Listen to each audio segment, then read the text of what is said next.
के साथ। नमस्कार, सिटी वाराणसी लाइव में आप सभी का स्वागत है। मैं हूं ममता चौरसिया। आइए नजर डालते हैं आज की हेडलाइंस पर।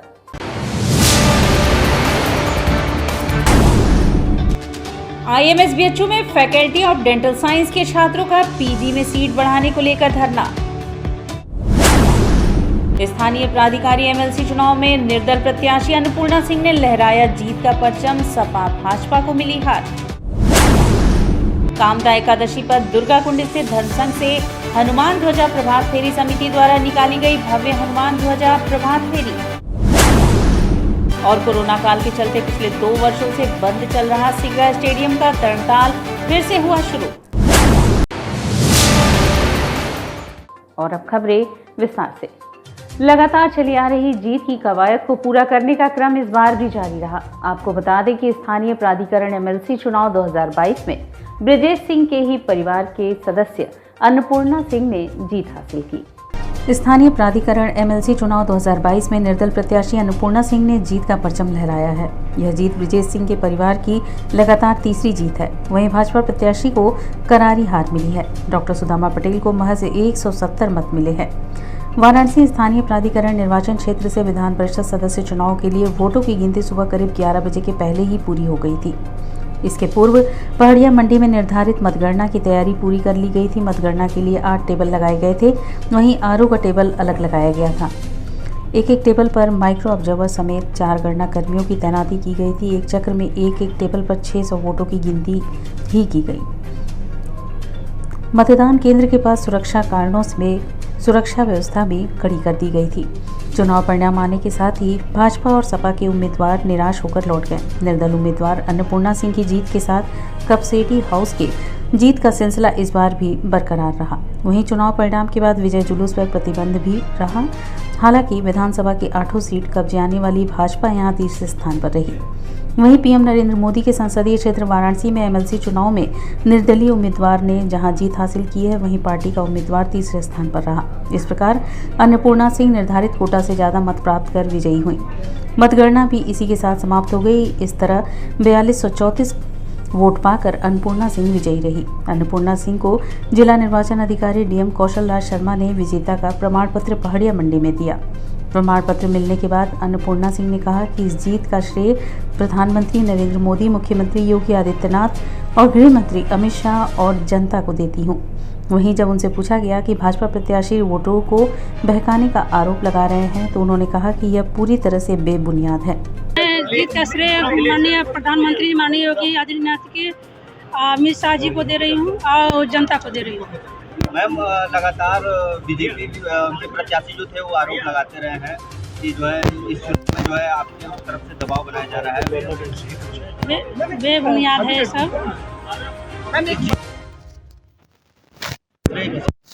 जनता बड़ी है, ऐतिहासिक जीत है और क्या कहेंगे, लगातार अगर बात माना जाए तो तीसरी बार एक तरीके से आता है, किसको श्रेय देंगे? जनता ऐसा आशीर्वाद मुझे दी है, मैं जीवन भर भूल नहीं पाऊंगी। ऐसे ही उनका आशीर्वाद हमको मिलते रहे तो मैं अच्छा कार्य करती जाऊंगी। प्राथमिकताएं मैम क्या क्या होंगी? महिला के लिए सबसे पहले मैं खड़ी रहूंगी। बाकी तो जो हमारे साथ खड़े हैं उनके लिए कदम से कदम मिला के चलने का काम करूंगी। काशी के लिए कुछ प्राथमिकताएं मैम? काशी का भरपूर आशीर्वाद मिला है। पूरा काशी के बाबा विश्वनाथ का आशीर्वाद मेरे सर पर रहा तो मैं अच्छा से अच्छा। बड़ा लालपुर स्थित जीवनदीप पब्लिक स्कूल में छात्रों को फोन का वितरण किया गया। बतौर मुख्य अतिथि वाराणसी की महापौर मृदुला जायसवाल उपस्थित रही। बड़ा लालपुर स्थित जीवनदीप महाविद्यालय में मंगलवार को भी स्नातक के विद्यार्थियों में स्मार्टफोन का वितरण किया गया। कार्यक्रम में बतौर मुख्य अतिथि वाराणसी के महापौर मृदुला जायसवाल ने कहा कि सूचना क्रांति के इस दौर ने पूरे विश्व को एक ग्राम में बदल दिया है, इसलिए विद्यार्थियों को शैक्षणिक ज्ञान के साथ तकनीकी रूप से दक्ष होना आवश्यक है। आज के डिजिटल युग में तकनीकी एक महत्वपूर्ण शैक्षणिक उपकरण है जो न केवल सीखने की प्रक्रिया को आसान बना रही है बल्कि आज शिक्षा का प्रभावी माध्यम भी साबित हो रही है। योगी सरकार की नीतियों को जन उपयोगी बताते हुए श्रीमती जायसवाल ने कहा कि निसंदेह आज उत्तर प्रदेश के युवाओं और महिलाओं का पूरा विश्वास हासिल है और इसी विश्वास की देन है कि आज उत्तर प्रदेश अन्य राज्यों की अपेक्षा बहुत तेज़ी से विकास की योजनाओं को धरातल पर ले आ पाने में सक्षम हुआ है। उन्होंने कहा कि डबल इंजन की सरकार मोदी जी और योगी जी ने डिजिटलाइजेशन पर जोर दिया है।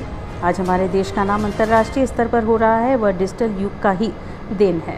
विधायक, मंत्री या मेयर बन जाना बहुत बड़ी बात नहीं। उसको जिम्मेदारी से सरकार की योजनाओं तक हर एक व्यक्ति तक पहुंचाना हमारी जिम्मेदारी। वृद्ध से लेकर के युवा तक, बच्चों तक, महिलाओं तक हमारी सरकार ने अनगिनत योजनाएं, इनको गिनाने में शायद मुझे 1 घंटा लग जाएगा, तो मैं आपका समय नहीं ले करूंगी, क्योंकि आप लोग का समय आपका समय बहुत कीमती है, कि आपको पढ़ना है। हमारे प्रधानमंत्री जी का जो भी विजन रहता है उसको प्रोविजन करने का काम हमारे योगी जी करते हैं। डबल इंजन की सरकार आप लोग के द्वारा बनाई गई, इसके लिए भी मैं बहुत बहुत धन्यवाद पूरी काशी वासियों को देना चाहती हूँ कि फिर से हमारी सरकार आपके लिए, आपकी सेवा के लिए उपस्थित है। कार्यक्रम की अध्यक्षता करते हुए जीवनदीप शिक्षा समूह के चेयरमैन डॉक्टर अशोक कुमार सिंह ने कहा कि प्रतिस्पर्धा के दौर में बने रहने के लिए युवाओं को तकनीकी रूप से दक्ष होना आवश्यक है। उत्तर प्रदेश सरकार द्वारा मोदी जी के निर्देश पर डिजिटल इंडिया कार्यक्रम के तहत विद्यार्थियों को स्मार्टफोन व टैबलेट निःशुल्क दिया जा रहा है। यह अपने आप में बहुत बड़ी उपलब्धि है। इस सरकार में जो कुछ कहा जाता है वह किया जाता है। इस मौके पर संयुक्त निदेशक चिकित्सा एवं स्वास्थ्य वाराणसी मंडल डॉक्टर अंशु सिंह ने कहा कि आज जीवन के हर क्षेत्र में सूचना तकनीकी का ज्ञान होना आवश्यक है। इस डिजिटल युग में सरकार की यह पहल निश्चित तौर पर विद्यार्थियों के लिए उपयोगी साबित होगी। संबंधित निदेशक शैलेश त्रिवेदी ने बताया कि बदलते शैक्षणिक परिवेश में स्मार्टफोन व टैबलेट वितरण योजना निश्चित तौर पर विद्यार्थियों के संज्ञानात्मक विकास में मील का पत्थर साबित होगा। प्राचार्य डॉक्टर इंद्रेश चंद्र सिंह ने विद्यार्थियों को शुभकामना देते हुए बताया कि तकनीकी का विकास जहां एक तरफ वरदान है, वहीं तकनीकी का नकारात्मक इस्तेमाल अभिशाप भी है। उन्होंने विद्यार्थियों को सोशल मीडिया के सकारात्मक इस्तेमाल की नसीहत दी। नोडल अधिकारी डॉक्टर अमित कुमार सिंह ने विद्यार्थियों को शुभकामना देते हुए बताया कि आज बीकॉम, बीएससी एवं बीबीए के विद्यार्थियों को स्मार्टफोन वितरित किया गया। इस अवसर पर डॉक्टर सिद्धार्थ सिंह, डॉक्टर नम्रता चौबे, स्वाति सिंह, विकास पांडे, नम्रता जायसवाल, रविकांत जायसवाल, आरुषि यादव, सोनी वर्मा, मनीष कन्नौजिया के साथ महाविद्यालय के सभी शिक्षक व कर्मचारी मौजूद रहे। उत्तर प्रदेश सरकार द्वारा मोदी जी के निर्देश पर डिजिटल इंडिया कार्यक्रम के तहत स्मार्टफोन और टैबलेट बांटा जा रहा है। अंडर ग्रेजुएट्स को स्मार्टफोन और पीजीज को टैबलेट जो है वितरण किया जा रहा है। अपने आप में एक बहुत बड़ी उपलब्धि है। कोरोना काल में जब क्लासेस बंद हो गए थे और ऑनलाइन पढ़ाई चल रही, उस समय सरकार में बैठे हुए हमारे नेताओं ने देखा कि स्मार्टफोन नहीं रहने की वजह से बहुत सारे बच्चे ऑनलाइन पढ़ाई नहीं कर पा रहे हैं या टैबलेट नहीं रहने की वजह से पढ़ाई नहीं कर पा रहे हैं। इसको ध्यान में रखकर यूपी गवर्नमेंट ने अनाउंस किया था, हमारे मुख्यमंत्री ने, कि सरकार यदि बन गई तो तुरंत ये स्मार्टफोन और टैबलेट जो है वितरण निःशुल्क किया जाए। और जैसा कि आप जानते हैं कि सरकार में जो कुछ कहा जाता है वो किया जाता है। आईएमएस बीएचयू में मंगलवार को छात्रों ने फिर धरना प्रदर्शन किया। फैकल्टी ऑफ डेंटल साइंस के छात्रों की मांग है कि पीजी में सीटों को बढ़ाया जाए व अन्य मांगों की भी पूर्ति की जाए। आईएमएस बीएचयू में फैकल्टी ऑफ डेंटल साइंस के छात्रों ने मंगलवार को पीजी में सीट को बढ़ाने समेत अन्य मुख्य मांगों को लेकर धरना प्रदर्शन करते हुए हड़ताल कर दिया। धरने पर बैठे छात्रों ने ये भी आरोप लगाया कि स्वच्छता की मूलभूत आवश्यकताओं का भी ध्यान नहीं दिया जा रहा है। 9 में से केवल 3 विभागों के पास ऑटोक्लेव है, बाकी सिर्फ उपकरणों को बाइकल कर इसे अन्य रोगियों पर इस्तेमाल किया जाता है। धरने पर बैठे छात्रों का कहना है कि संकाय में स्नातकोत्तर सीटों की संख्या सिर्फ 24 है, जो प्रोफेसर और असिस्टेंट प्रोफेसर की कुल संख्या से भी कम है। संकाय में कुल 18 प्रोफेसर और 7 असिस्टेंट प्रोफेसर हैं। छात्रों ने मांग की है कि प्रत्येक प्रोफेसर के अंडर 2 पीजी सीट और प्रत्येक असिस्टेंट प्रोफेसर के अंडर 1 पीजी सीट को बढ़ाया जाए, जो 43 है। छात्रों का कहना है कि हर साल अंतिम वर्ष के छात्रों को सिंगल ऑक्यूपेंसी रूम उपलब्ध कराया जाता था, पर इस साल उन्हें ये विशेषाधिकार भी नहीं मिला। इसके अलावा पूरी फीस देने के बाद भी छात्रों को कई मूलभूत सुविधाओं की मांग को लेकर हर रोज हॉस्टल और प्रशासन के चक्कर लगाने पड़ते हैं। छात्रों ने कहा कि देश में चौथे स्थान पर सरकारी दंत चिकित्सा संकाय होने के बाद भी हमें अपने नियमित पाठ्यक्रम के काम के लिए आवश्यक बुनियादी सामग्री उपलब्ध नहीं कराई जाती है। हमारी अधिकांश डेंटल चेयर्स भी खराब हैं और काम करने लायक नहीं है कि जिस चेयर पे बैठा के हम काम कर सके, जिस चेयर पे सारी चीज़ें चल रही हैं। थुकवाना है तो बाल्टी में थुकवाते हैं, पेशेंट खुद टॉर्च जला के अपने मुंह का काम करवा रहा है। ना डेंटल चेयर की लाइट काम करती है, ना वो चेयर ऊपर नीचे होता है, ना उसका पानी का सिस्टम है, जेट का सिस्टम, वो काम होता है। दूसरी चीज़ें, जो इंस्ट्रूमेंट हम यूज़ करते हैं, उस इंस्ट्रूमेंट की स्टरलाइज करने की सुविधा यहाँ पे सारे डिपार्टमेंट में नहीं है। उस इंस्ट्रूमेंट को हम यूज करते हैं, सिंपल बॉयलर में डाल देते हैं, फिर बॉयलर से निकाल के दोबारा यूज करते हैं। परिवहन मंत्री दयाशंकर सिंह ने अचानक से प्रयागराज वाराणसी हाईवे पर बस रुकवाकर परिवहन संबंधित कार्यों का जायजा लिया। परिवहन मंत्री दयाशंकर सिंह ने वाराणसी प्रयागराज हाईवे पर अचानक 2 अनुबंधित बसों को रोका। यात्रियों से पूछा टिकट सभी का कटा या नहीं। सभी से हाल चाल लिया। ड्राइवर से पूछा कि उन्हें पहनी वर्दी, साफ सफाई के बारे में जानकारी लेते हुए आवश्यक दिशा निर्देश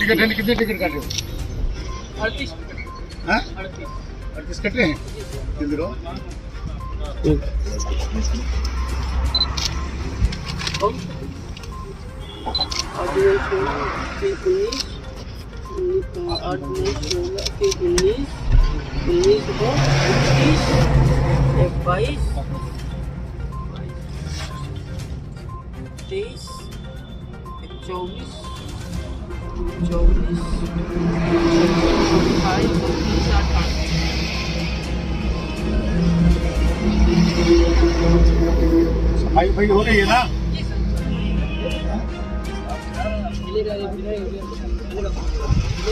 भाई सैलरी नहीं मिल रही तुम लोग की, कपड़ा नहीं मिलता वर्दी का, बिना वर्दी के चलोगे तुम लोग तो तुम लोग को समझ लेना, अपने जाकर मालिक से बता देना। थोड़ा सा सर देखिए डर्टीनेस है, dirtiness it create the infection of anybody. सफाई हुई है पहले से, देखिए पहले तो बहुत गंदगी रहती थी, देखिए सफाई वही देखने के लिए हम तो जा रहे थे, 2 बस से रोका, मैंने कहा देखे ठीक है। कोई और परेशानी हो तो आप लोग हमारे ट्विटर पर भेजिए, जो हमारे यूपीआरटीसी का ट्विटर है उसमें कोई कमी नजर आए तो उसको भेजिए, ठीक है।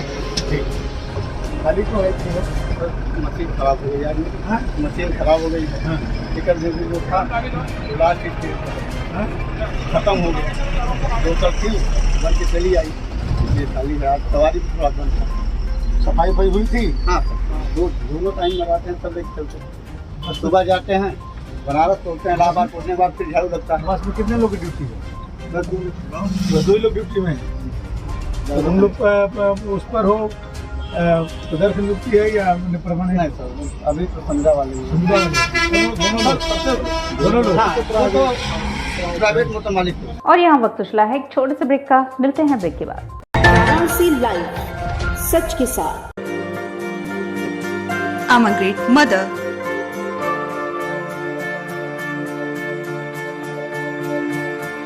I'm living a life with purpose.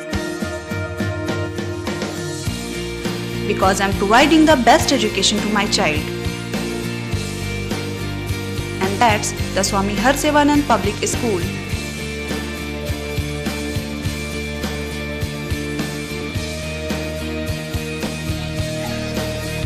Harsevanand Public School provides value-based education. Admission open for nursery to class 11th. Harsevanand Public School and Hostel, Garhwaghat, Banpurwa and Jagatganj, Varanasi. International Hindu school CBSE से मान्यता प्राप्त कक्षा 12 तक साइंस और कॉमर्स, जहां पर आपके बच्चों की शिक्षा के साथ साथ स्वास्थ्य का भी पूरा ध्यान रखा जाता है। साइंस, मैथ एवं कंप्यूटर लैब, सुसज्जित लाइब्रेरी, वाहन की उत्तम व्यवस्था, विभिन्न खेलों की शिक्षा, बच्चों के शारीरिक एवं मानसिक विकास हेतु योगा का प्रशिक्षण सुविधा।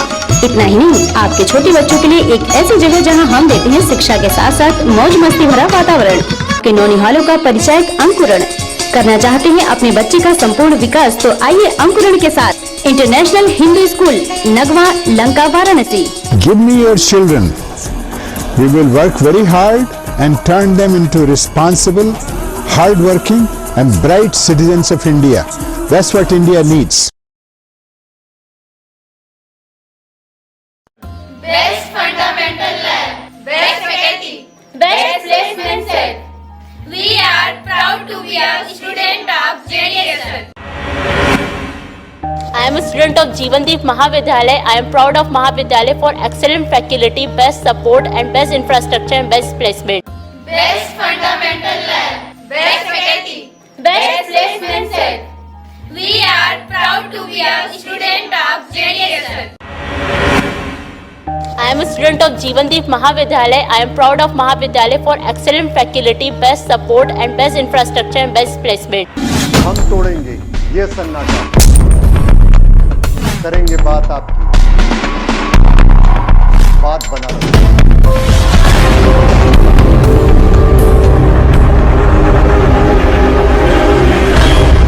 पूछेंगे सवाल, उठाएंगे मुद्दे, करेंगे बहस, होगा मुकाबला आमने सामने, ताकि सच जिंदा रहे। बेबाक बहस। कोरोना वायरस ने देश में एक बार फिर से रफ्तार पकड़ ली है।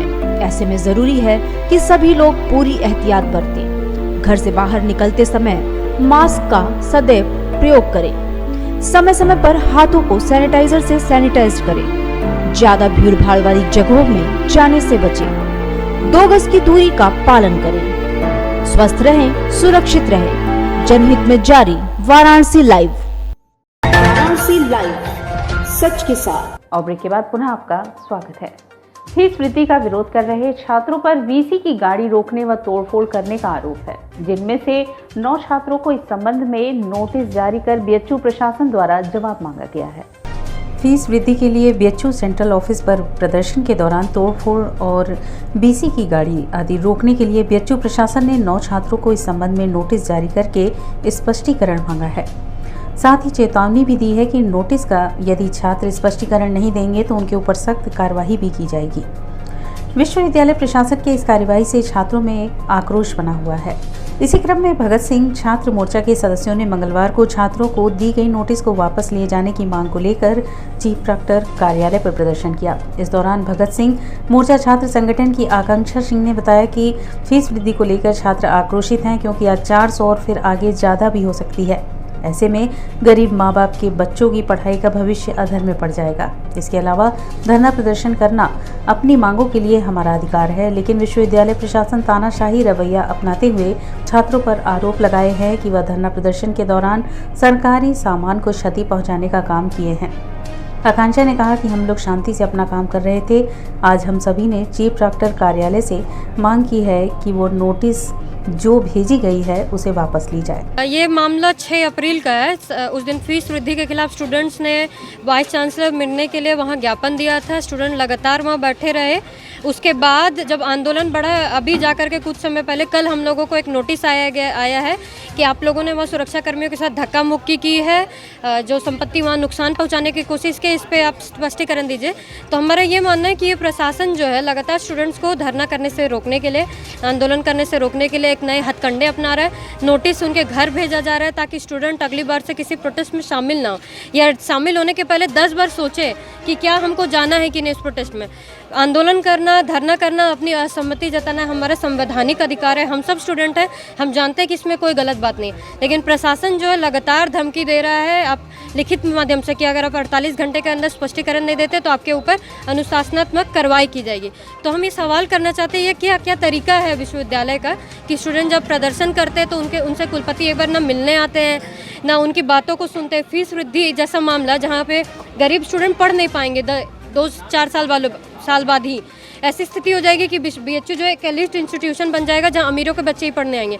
तब जब बच्चे अपने विश्वविद्यालय को बचाने के लिए वहाँ पे संघर्ष कर रहे हैं, आंदोलन कर रहे हैं, तो आप उनसे मिलने की बजाय आप रास्ता अलग बना करके निकल रहे हैं, और उसके बाद स्टूडेंट्स को नोटिस भेजा जा रहा है कि आप आंदोलन में क्यों गए। तो ये पूरा रवैया जो विश्वविद्यालय का वो एक तानाशाही रवैया है। हम इसके खिलाफ यहाँ प्रोटेस्ट करने आए। हमारी सीधी मांग है कि जितने 9 स्टूडेंट्स के ऊपर उनको नोटिस दिया गया, सभी नोटिस को वापस लिया जाए, खारिज किया जाए। पिछले 3 वर्षों से चल रहे कोरोना काल के कारण सिगरा स्टेडियम में बंद चल रहे तरणताल को मंगलवार शाम 5 बजे बच्चों के लिए खोल दिया गया है। कोरोना काल के चलते पिछले 2 वर्षों से बंद चल रहे सिगरा स्टेडियम के तरणताल को मंगलवार को शाम 5 बजे बच्चों के लिए खोल दिया गया, जिसका उद्घाटन भाजपा काशी क्षेत्र के क्षेत्रीय अध्यक्ष महेश चंद्र श्रीवास्तव ने किया। इस अवसर पर RSO RP सिंह तथा वरिष्ठ समाज सेवी दिनेश कालरा, अनूप जायसवाल सहित खेल जगत से जुड़े तमाम लोग उपस्थित थे। स्विमिंग पूल के खुलने से बच्चों में काफी उत्साह व उमंग दिखा दिया।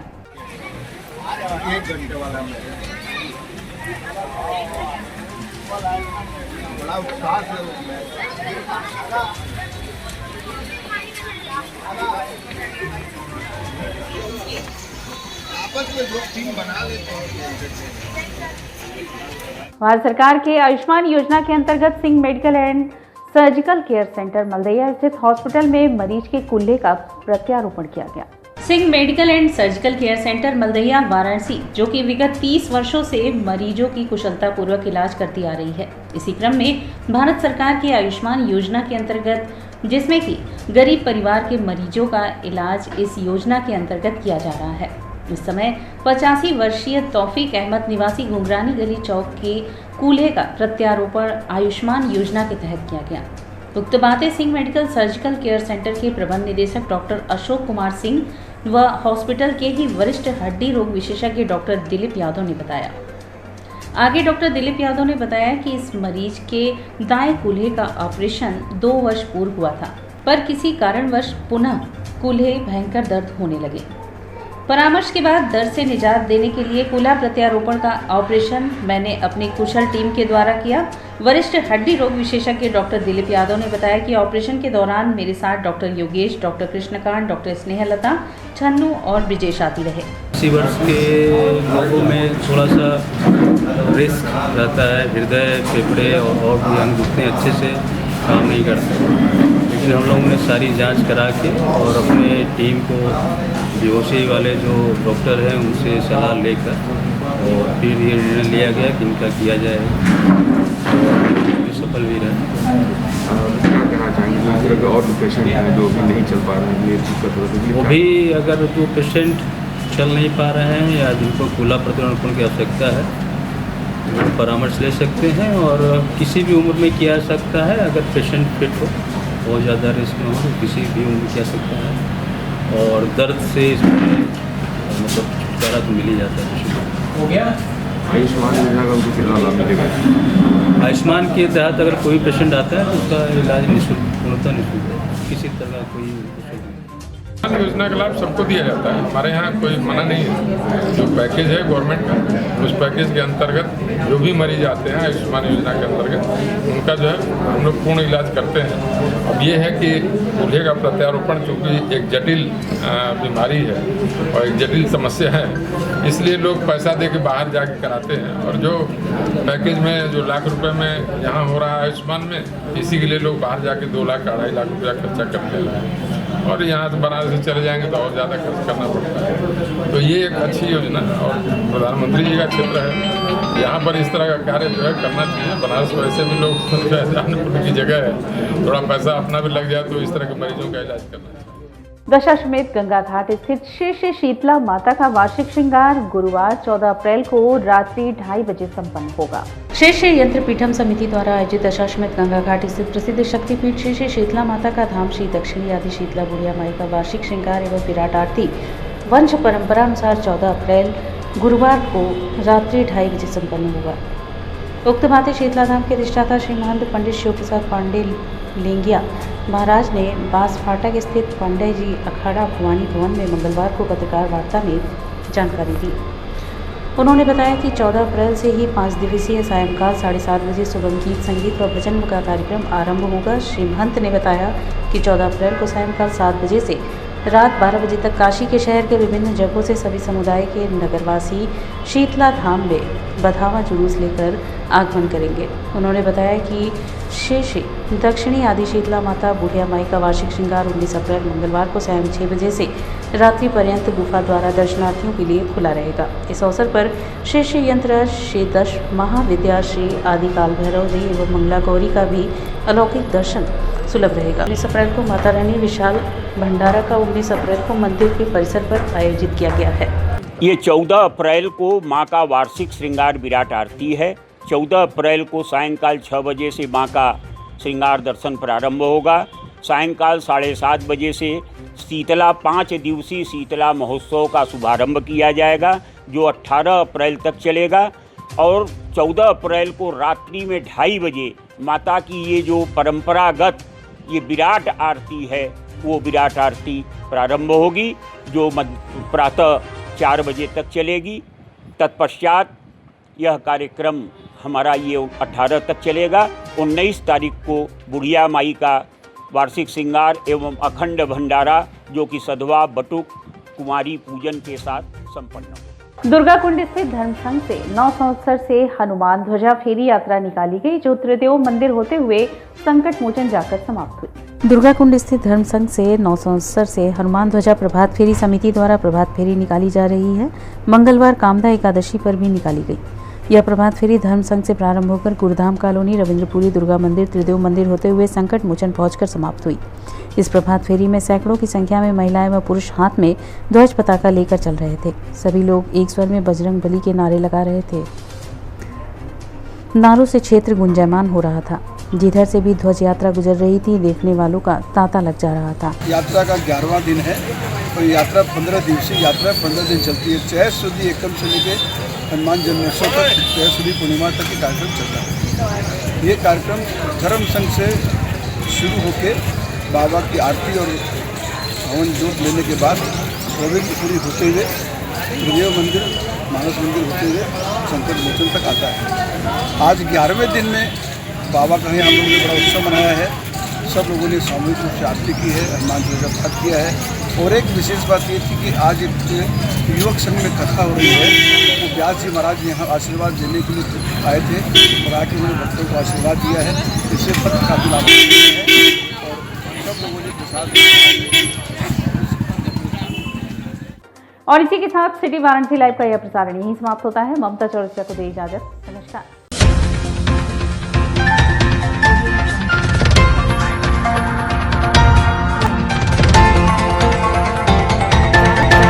लाइव सच के साथ।